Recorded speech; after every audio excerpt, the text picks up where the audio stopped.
Welcome back to the channel, everyone, and welcome to a new movie review. Today I'm going to be taking a look at the film Sonic the Hedgehog 2. Let's do it.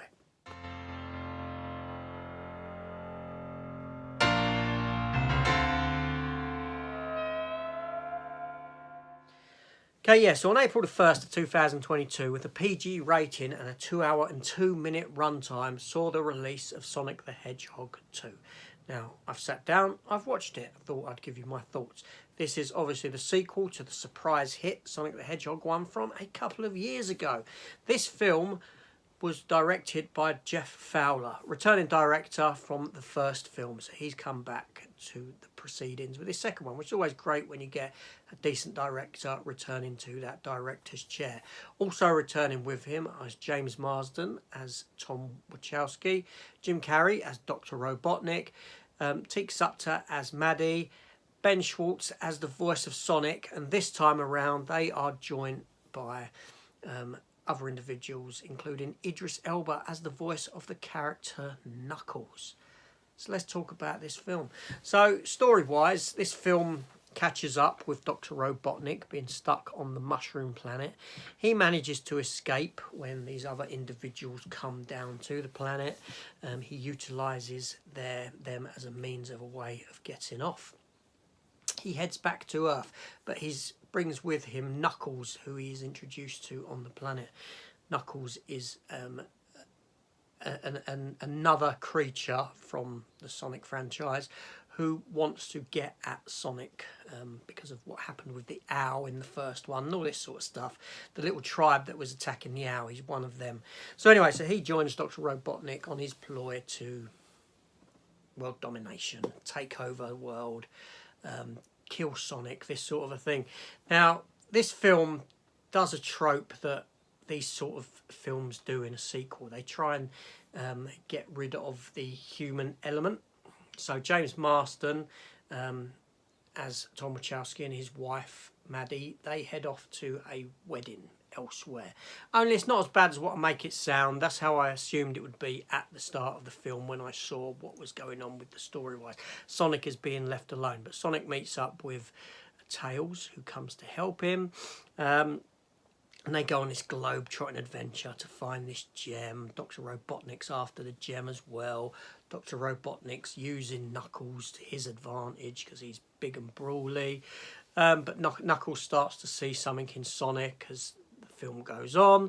And Knuckles obviously changes sides to team up with Sonic and Tails against Dr. Robotnik. And that's pretty much a story. It's pretty much right there. Now, the film looks fantastic. I mean, the special effects, top notch. It looks really good. Obviously, it looks very childish because Sonic. What can I say? But overall, it's very colourful. Jim Carrey is on top form within the film. James Marsden is enjoyable, and the surrounding cast all perform admirably. However, the problem with the film for me is that it feels like there is the human element is weaker in this film. It's a very weak kind of human element. So a lot of your time is spent with the Sonic character, the Knuckles character, and Dr. Robotnik. And obviously, Dr. Robotnik doesn't feel like a human element within the film. Jim Carrey, he feels like a live-action cartoon, which Jim Carrey does, as you know. He's quite talented in that respect. But this, for me, draws me out of the film in that I'm not invested in any of the characters because the character arcs are pretty weak within the film. There's this silly subplot about this wedding, but the wedding's organised by these agents who want to capture Sonic. So the whole thing is a ruse, all the way down to the minister himself, the geezer marrying, all this silly nonsense going on just to capture Sonic. Now, to be honest, this storyline could have either been jettisoned or it could have been tamed down somewhat. You didn't need to go as elaborate as you did for something that really adds up to nothing within the context of the film. The 2 hour and 2 running time of this film isn't deserved. It should have lost maybe 25 minutes. It does overstay its welcome. It does feel awfully long for the type of movie that it is giving you.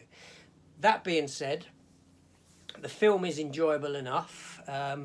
It's I'm knocking the film, I know. I'm saying some negative things about the film with its runtime, some of the story elements and some of the characters. But it's an enjoyable piece, especially for children. As an adult viewing it, it's not so good. But I can see worth within the film. I can see worth it. It's competently directed. It's very well shot. The effects, the money for the effects, it's all there on screen. It all looks fantastic. For me, just these elements, these sprinklings within it, fail for me personally. I would have preferred it to be somewhat shorter and tighter with the script. But other than that, it was an enjoyable film. Music within the film was done by Junkie XL.